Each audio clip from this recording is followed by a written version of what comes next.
What's up, guys? Welcome to OldSoulNewTech. Today I'm going to have a unboxing and probably a partial review video for the CB1 series monitor that I just picked up.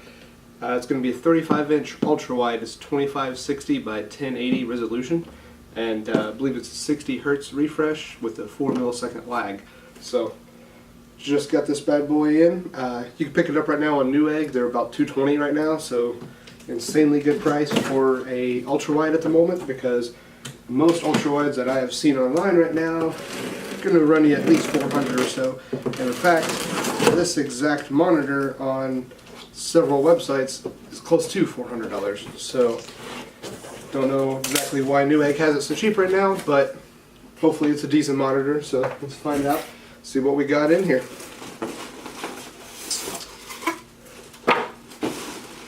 And another interesting fact, this particular monitor, it's part of the CB1 series. It's the same kind that my 4K monitor is, that some of you have seen in the past, which I really like because the actual fixture itself, or the back of it, has a really nice adjustable base and everything. You can go up and down several inches, probably 4 or 5 inches.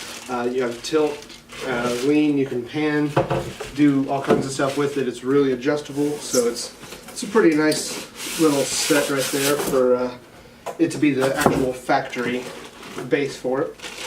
Comes with DisplayPort cable, power cable. Fortunately, it is one of the ones with the brick, but it's not too bad.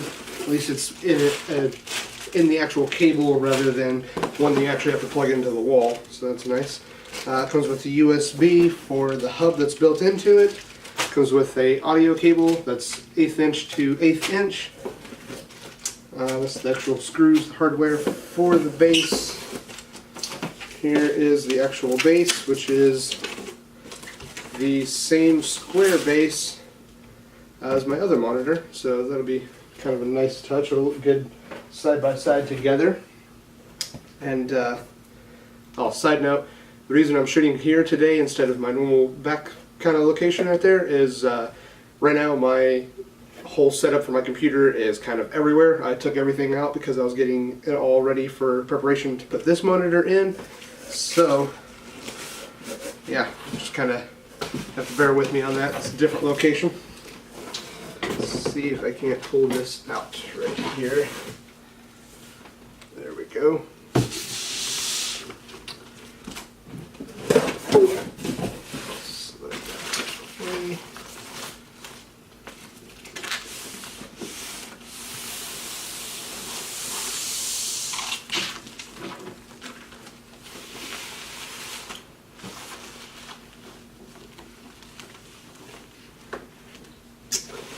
Slide it out without laying it on its face too much. Don't want to have it on the face without the protective covering there. And there it is. As you can see, this monitor is huge. It's freaking awesome.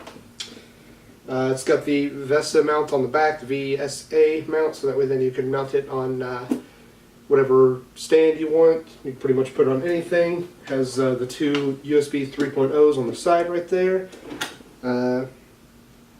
Looks like that's where the actual connection for the USB is. One HDMI, one DisplayPort full size, one DVI, line in and a line out for audio, and the power. And that is it, guys. That's the monitor. So alrighty, guys, so I got my monitor all hooked up here so you can see it running.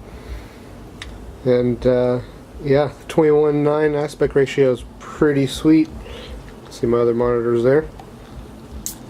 So definitely have some upgrades to my hardware here now, so that's pretty nice.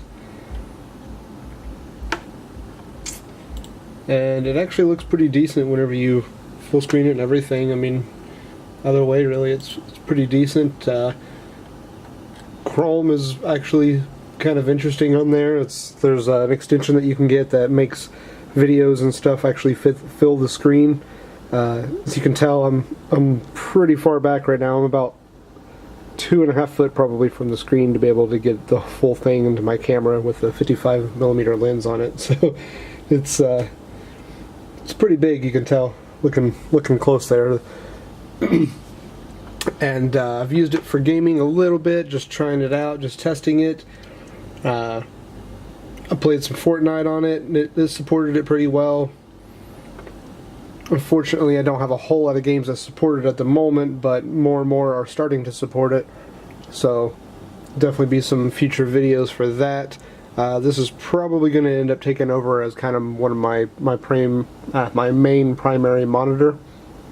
And I'll probably just use the 4K one if I need anything that's specifically 4K, or if I'm editing something specifically in 4K or something. The 1080 one I'll probably use for first-person shooters, that type of thing still, just because it has 144 refresh, so it's still going to be better than any of my other monitors for that kind of thing. And it's a 1 millisecond lag. That's a 1 millisecond lag. This one has a 4 milliseconds, so that's going to suck a little bit just because it's a little bit slower. But I mean, with all the extra screen room on the sides and stuff, it's really nice. So that to me still beats the other monitors just because of that. So yeah.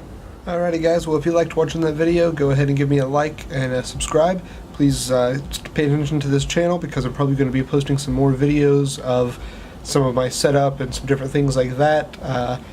More of my future content is probably going to be made primarily using this monitor, so that's going to be kind of interesting to see how that ends up playing well with YouTube and that type of thing. I may end up having to convert videos quite a few times and that type of thing, so I'm hoping I don't have to a whole lot, but I operate mostly with OBS. That's primarily the software that I use for live videos. So with OBS you can take the full screen resolution and output a different resolution. So I can take the full screen and output to 1080 still. So I'm going to be trying that for my videos to see if it'll let me do that. This particular video here I'm shooting with my Canon, my Rebel T6i. So yeah, that'll be an interesting kind of change up there for the future things. So yeah, go ahead and hit that like, subscribe. Thanks for watching guys.